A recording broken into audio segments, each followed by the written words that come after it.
This has been an exercise in a kind of Western show trial. This is an offense being prosecuted and a conviction being registered in respect of circumstances that make it this supposed offense so far removed from reality as to make it thought crime. Incredible. I mean, that man's a lawyer. Show trial, thought crime. One Canadian jihadist sentenced to 10 years in prison, another on trial.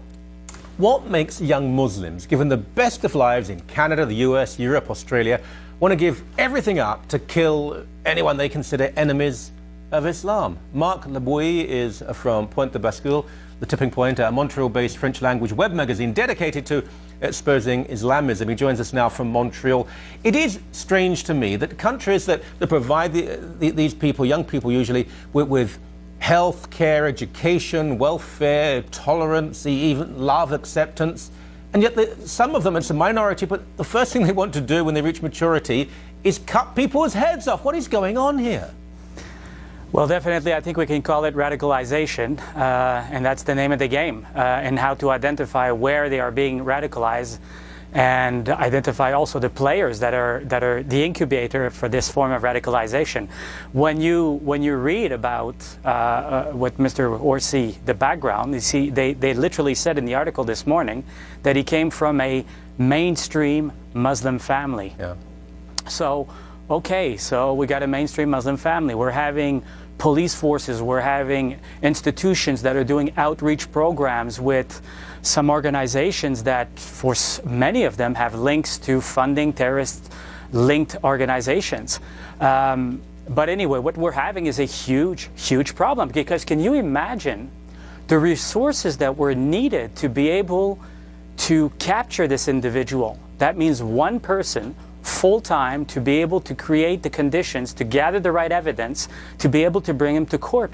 While we know that there are hundreds and hundreds and hundreds of Canadian nationals right now that are, according to Richard Fadden, the former CSIS director, in every single Al-Qaeda franchise in the world. There is one Canadian national at least, according to Mr. Fadden, in every single Al-Qaeda franchise in the world. That means there's Canadian in every jihadist front on this planet.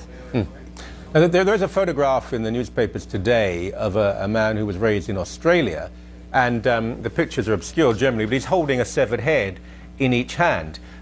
We know there are people from almost every European country. I'll tell you a brief story. One of the people who arranged the kidnapping of Daniel Pearl, the man who was beheaded in Pakistan, a very liberal man, by the way, who looked for compromise and peace.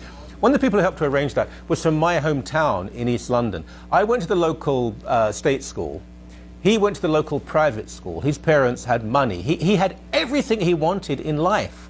And instead of saying thank you, or instead of maybe becoming active in some sort of political movement for democratic change, he arranged for the murder of an innocent man. Nothing justifies this, but the numbers are increasing. There are more of these people being recruited. There was just in France recently, there was an interview done by a journalist who was invited to join a brigade in Syria. And what he declared when he wrote his book, what he said, and this is only France, because we know that Belgium, France, England, Denmark now are exporting basically thousands, not hundreds, thousands of jihadists that are fighting in Syria and the neighboring areas. But what he said is, in this single brigade, a brigade is about 3,000 to 5,000 soldiers or combatants. In this single brigade, there were hundreds of French nationals. Now, can you imagine the community that comes from Canada? People, if we, instead of naming a country, we focus on cities. How many individuals from Montreal, how many individuals emerging from Calgary, from Ottawa, from Toronto? This is a total failure on the part of those who are in charge of security, who are trying to address the problem of the source, the root cause of radicalizations. These are not people from their own countries who are fighting. We are the West now producing these jihadists.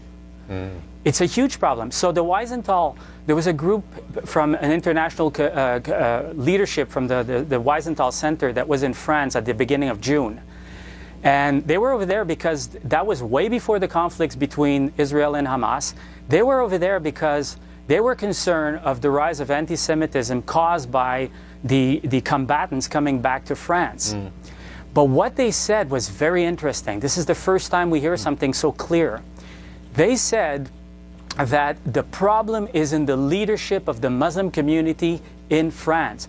The leadership is not part of the problem, it's not part of the solution, it's part of the problem. Yeah. I believe we're having the same problem in Canada.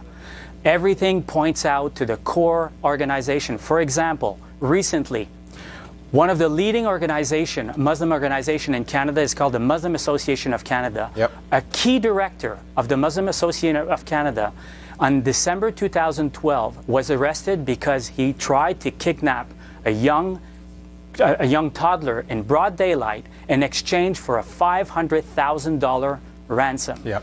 Yep. This man was in charge of the educational program of the Muslim Association of Canada. Now, can you imagine what kind of teaching they were exposed to?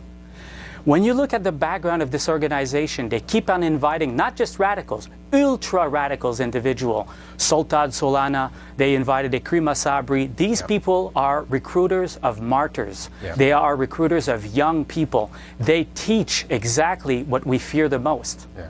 Mark, it's a pleasure always having you on the show. You are speaking truth to Islamic and ultra left-wing power, which we have to do more and more. Thank you so very much indeed. Thank you.